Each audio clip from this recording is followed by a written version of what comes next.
August 24th, 1989. Pete Rose, baseball's all-time hit king, is banned for life for betting $15,000 on baseball games. The banishment for life of Pete Rose from baseball is the sad end of a sorry episode.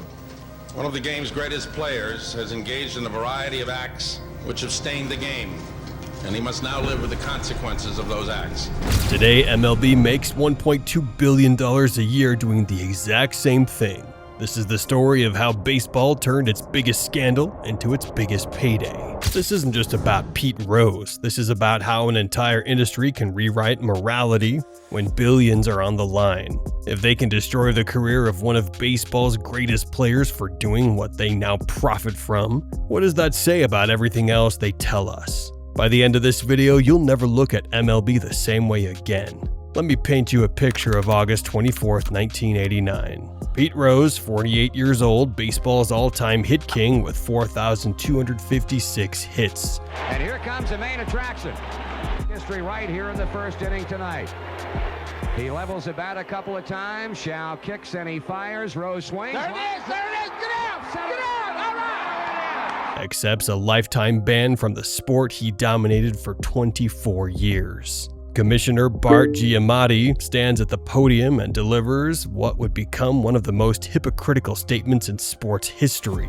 The crime, according to Dowd Report, Rose bet on baseball games between 1985 and 1987. Not against his team, always for the Cincinnati Reds to win. The total amount? Approximately $15,000 over 2 years. Rose was painted as the villain who threatened the very soul of America's pastime. The man who hustled harder than anyone was branded as someone who couldn't be trusted. And for 35 years, that narrative held. Until 2018, when everything changed. May 14, 2018, the Supreme Court strikes down the federal ban on sports betting in Murphy versus NCAA. There was a game-changing development in America's sports industry today. America's highest court has given the go-ahead to bet on sports across the country. Within hours, every major sports league is scrambling to figure out how to profit from what they'd spent decades calling a threat to their integrity. But here's the real shaking my head moment. MLB wasn't scrambling, they were ready, almost suspiciously ready. Internal communications show MLB executives had been discussing gambling partnerships months before the Supreme Court ruling. They knew this was coming, and they had a plan. January 2019, just 8 months after the ruling, MLB announces its first official gambling partnership with MGM. The press release is stunning in its hypocrisy.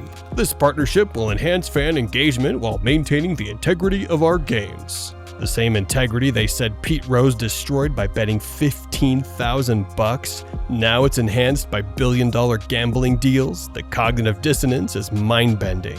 But wait, it gets worse, because while the MLB was planning their gambling empire, Pete Rose was still banned, still fighting for his reputation, still being told he was a threat to baseball's integrity. Said you bet on baseball. As you sit here now, you say you bet only on the Reds and only starting in 1987. The same integrity MLB was about to auction off to the highest bidder. Let me show you exactly how obscene this hypocrisy is with some simple math. Pete Rose, 1985 to 1987. Total bets on baseball, $15,000. MLB revenue from Rose's betting, $0. Punishment, lifetime ban, Hall of Fame exclusion. MLB's position, threatens integrity. MLB 2019 to 2024, annual gambling revenue $1.2 billion. Official partnerships, 12 major gambling companies. Live betting during games on individual plays. MLB's position, enhances fan engagement. That's not a misspeak. MLB now makes 80,000 times more money from gambling than Pete Rose ever bet. 80,000 times. But here's where it gets really twisted. Rose bet on his team to win. He never bet against the Reds. Modern MLB gambling lets fans bet on whether a player will strike out in the next at-bat, whether a pitcher will throw a ball or strike, whether an injury will happen. Tell me, which one actually threatens the integrity of the game more? A manager betting on his team to win, or fans betting on individual pitches while the game is happening? Let's follow the money, because the real numbers are still shocking, just in a different way. Here are MLB's actual direct gambling revenues. MLB's gambling partnerships, DraftKings $60 million annually, BetMGM $40 million annually, Sportradar Data $10 million annually, team partnerships $47 million annually, total direct revenue $157 million per year. Now, $157 million might not sound like $1.2 billion, but here's why it's still absolutely damning. Pete Rose bet approximately $15K total on baseball. MLB now makes $157 million annually from gambling partnerships. That's still over 10,000 times more money than Rose ever bet. Ready for the cherry on top? That $157 million is just the direct payments. The American Gaming Association projects MLB's total benefit from legalized gambling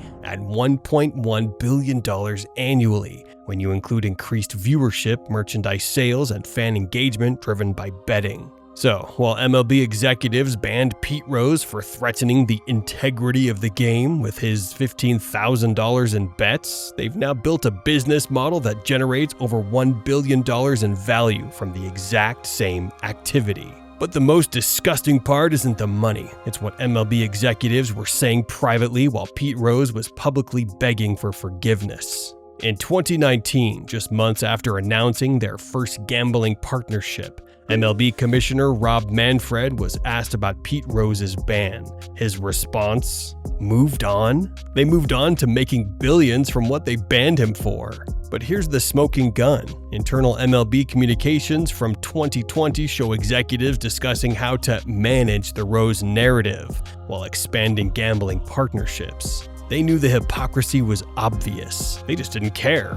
One email literally says, "The Rose situation is a PR challenge as we expand gaming partnerships. Recommend maintaining current position while emphasizing different context." Different context? The context is they found a way to profit from it. Let me tell you about the last years of Pete Rose's life. 83 years old, still signing autographs at card shows to pay the bills. Still answering the same questions about betting. Still being told he was a disgrace to baseball.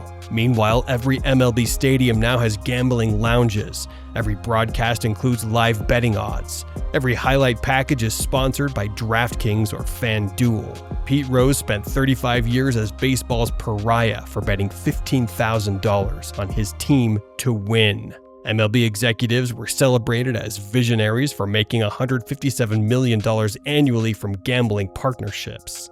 Rose died on September 30th, 2024, just 10 days later on October 10th. It was a little sad news that I just received as well here in the last inning. I confirmed it with my brother, Pete Rose Jr.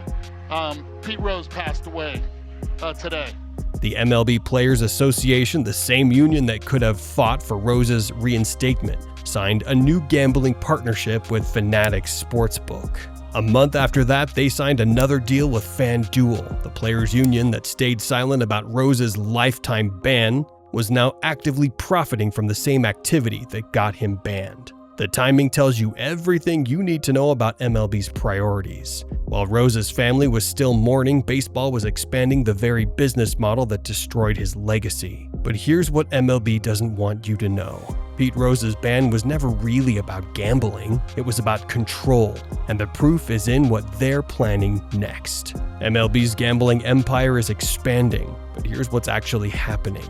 Current reality, in-stadium sportsbooks, BetMGM at Great American Ballpark and expanding. Micro-betting integration, live bets on individual pitches and plays, official data partnerships, StatCast feeding real-time odds, VR experiences, MLB Home Run Derby VR, though not gambling integrated yet. But here's what makes this expansion so insidious. It's not about becoming a gambling company, it's about making gambling inseparable from baseball itself. In 1989, when they banned Pete Rose, you went to a baseball game to watch baseball. Today, you can't escape the gambling integration. Every stadium stat is also a betting prop.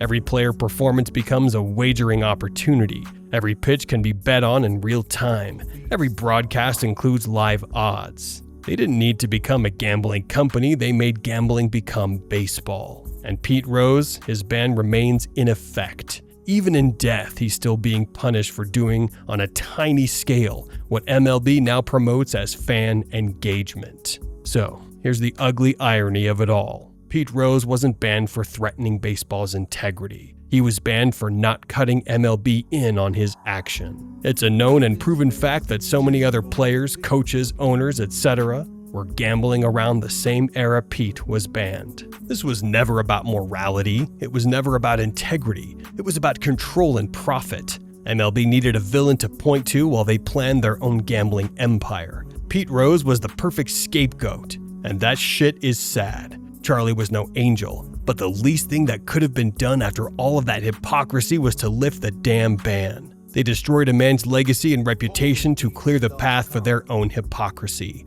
They turned baseball's greatest scandal into baseball's greatest profit center. And the most twisted part? It worked. While we were all focused on Pete Rose's sins, MLB was planning to commit the same sins on an industrial scale. This is Diamond Empire, where we explore the truth they don't want you to know. If this opened your eyes to MLB's hypocrisy, subscribe and hit that notification bell. Because if they can rewrite history this blatantly, what else are they hiding? And remember, in baseball, just like in life, the house always wins. Unless you know the game is rigged.